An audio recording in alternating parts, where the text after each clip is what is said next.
Okay, we are back in Senate Judiciary. Still technically don't have a forum, but we can hear testimony. We have Representative Emmons here to speak on a few different pieces.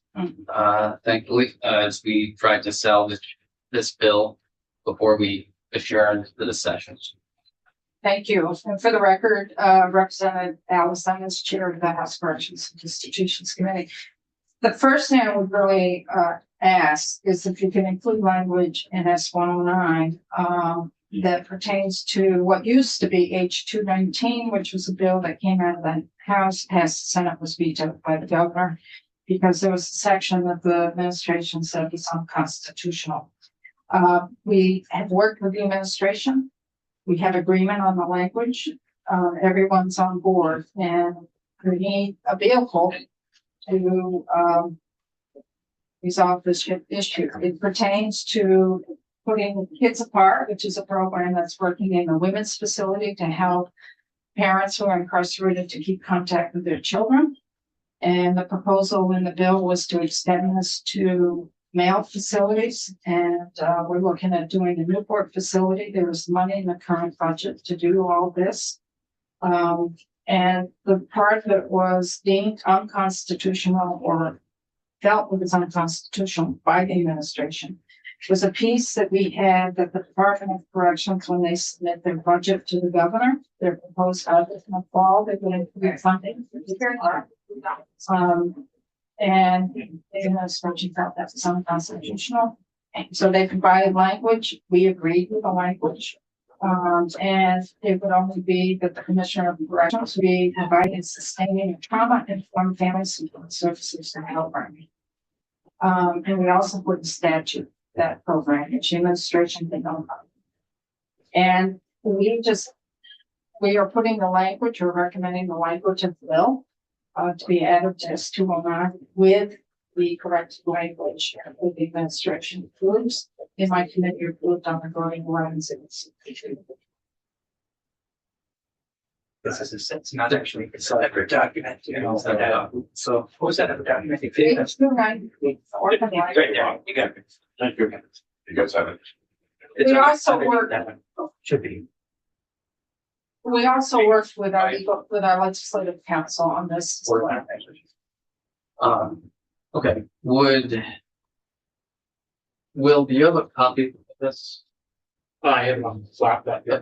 Would you be able to send it along to the Department of Corrections and Jay, please, and ask them if they can provide either written testimony or if they can testify just as to whether or not they support it, and if they have anything they want to say on this. And if they agree with it, then we can attach it. I believe you 100%, but obviously I just want to make sure, I just want to put on the record that they support it, since it's gone through the veto process. And yeah, so Department of Corrections, Jay Johnson. Yeah, thank you. The bill passed both bodies. Yeah. No problem. But they deemed what you say it was unconstitutional. We had a disagreement, but we've come to agreement. Okay. And if you want me to elucidate that issue, I can. So Representative Emmons, I see where it states, DOC will provide free parenting and family, and then on page 3, funding participation outcomes. If there's any monies attached to this, is this something that DOC is going to absorb within their? They will, the thinking on our end, there's already money in the budget, 390,000 was during the FY26 budget. The language that was an issue with the administration, we had language in there that the Department of Corrections, when they submit their budget to the governor, their proposed budget in the fall, they would include funding for this. The administration then felt that was unconstitutional to bind the executive branch. So what DOC has testified in my committee is they intend to fund this within their budget going forward. That's just, so we'll see come next year, but everyone supported this. We had a working group last year. We put together a working group with DOC to really look at how we could.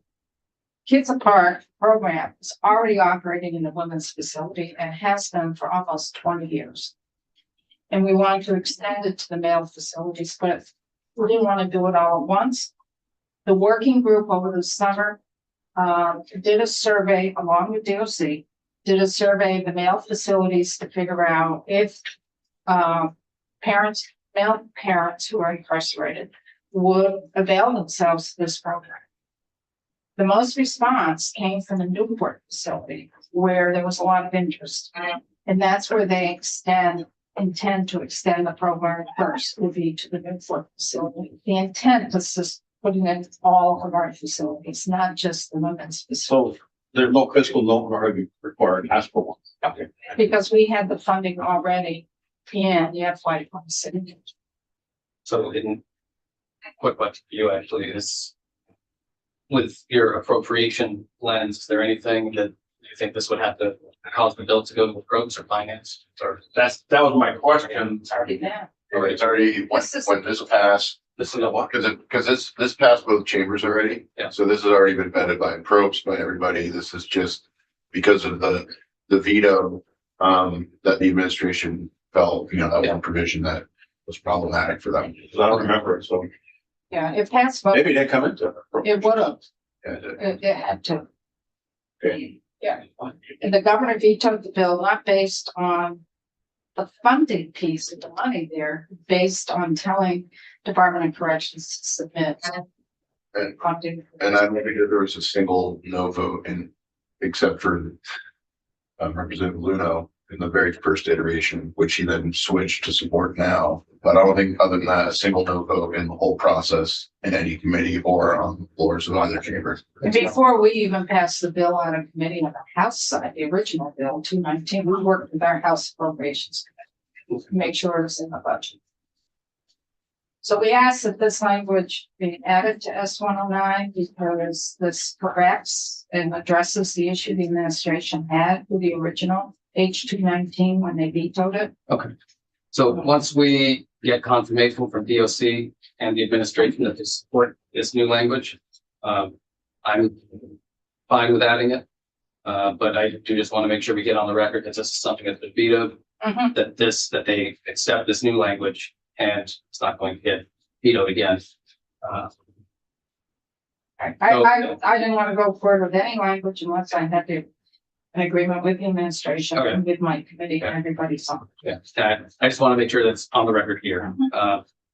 Next section. that you want- Next is page 26. This is dealing with earned time and also 8.7, section 30 and section 31 with the victim notification system. Folks who are on justice oversight, we talked a little bit about this. What leads into the victim notification system task force is what's on section 30. And this came from the Jennifer Coleman, who was the head, I can't remember. Center for Crime Victim Services. Right. And right now with earned time, the inmate is notified about every 90 days as to where they are in terms of reduction of their sentence. And victim notification wanted to add the victims to this 90-day frequency, but it would be up to the victim to opt in or opt out to receive the notice. It's not to be on, and that's what's on lines 18 through 20. And that would be through the Fine. Center for Crime Victim. Well, it would be through the bind system, which is what DOC uses to notify victims. Okay, so that's the system they've already had. The system there, and it's filed victim information notification, something. It's an electronic system. DOC contracts out to provide this. So there are issues in terms of victim notification. There's victim notification with the victim advocates within your state's attorney's offices. There's also a process within DOC that has a system called Vine. There's been, my committee has taken a lot of testimony, as House Judiciary has as well, where there really is a disconnect going on between the state's attorneys and DOC in terms of what information is being shared. Not getting back to victims in a timely manner. So between my committee and House Judiciary, section 31 came in, which is victim notification task force, to put the parties together and really start resolving where the conflict is, and where the problems are. So we laid out who's a member of the task force. And also we put the powers and duties.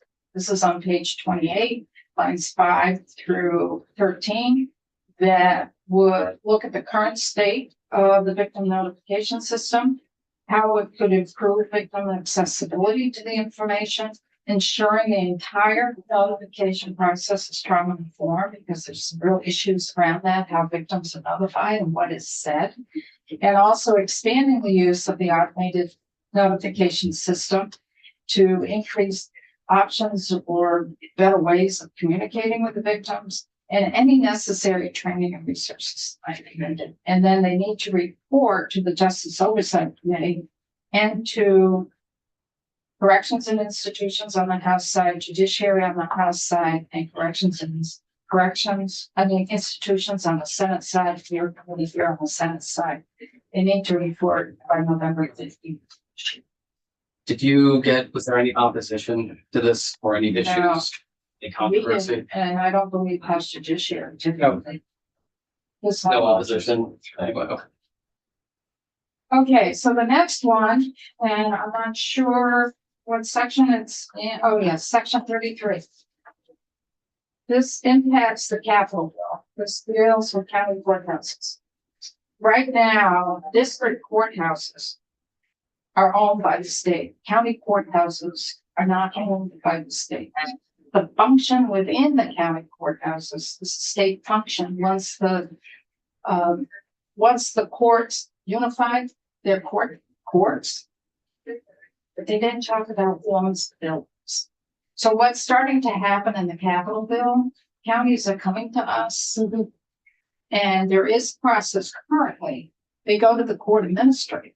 If they are requesting state money, they are going to the court administrator to see if they could be included in the court's capital request. When we started taking testimony on this, my committee started taking testimony on this. It came to light that county government with side judges have a capital reserve fund that they usually set up for capital projects. And they usually put in some contributions to this yearly basis or semi-yearly. That is not part of what was required to present to the court administrator when they go before the court administrator to ask for state dollars for construction projects and courthouse. So that's what this language on 33 does. Yeah, when the court administrator, when there's a request from the side judges of a certain county, whatever county it may be, for capital investments. And this is on page 32. And it is line 16 to the bottom of 21 and also the top of page 33. Then the court administrator would evaluate the request, which is currently statute, based on the following criteria: whether the funding request is consistent with their capital program, their capital reserve fund. That's the counties.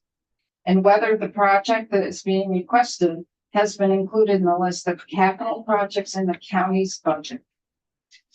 And also whether the county has established a reserve fund, and if so, the amount of annual contributions the county has made to the fund. That's the new language. The rest of the section. Interrupt real quick. Does anyone remember if we heard from Terry Corsone's on this yet? I don't think we have. You mean down here? On the capital budget. Yeah, right down. No, not yet, no. She's supportive of it. Yeah, I would have. I would imagine. If you She didn't please know that reach out she to had Terry that and see if she wants to testify or if she wants to just provide written testimony saying that she supports it. Terry Corsone. Thank you. And we are asking also that this piece does not become effective until July 1st of 26, because the testimony we received from the side judges is they need to come together, be aware of this language, and kind of work through it within their own county world And we wanted to allow next session in case they had any issues with it. So instead of saying we're not doing anything, at least give up the heads up. This is what the process is going to be. This is what you're going to need to be prepared to do. But this piece will not become effective until July 1st, 26. You give them that time frame. Because if it became effective this year, there'd be some pushback from the side judges. So we wanted to accommodate what they requested, and that's how we did that. Okay. Good to know. Thank you. And thank you for your flexibility on talking about sections that, No problem. weren't initially thinking. So, So and the side judges, it's with the language as well, good to know. as did the court administrator. And we did not have a vehicle, so that's why we went to our past judiciary committee to include it as well. Thank you. So those are the sections that I'm aware of. So committee, we're going to hear from Eric on Tuesday morning with a number of changes, largely reductions to this bill. And it's going to get returned.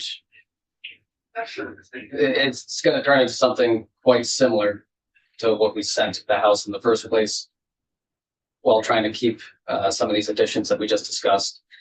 So long as we hear that the administration is getting on the record, that the administration's supporting this, we can add that H219 word language, and then we'll take it from there. So, thank you. Thank you. Appreciate it. Thank you.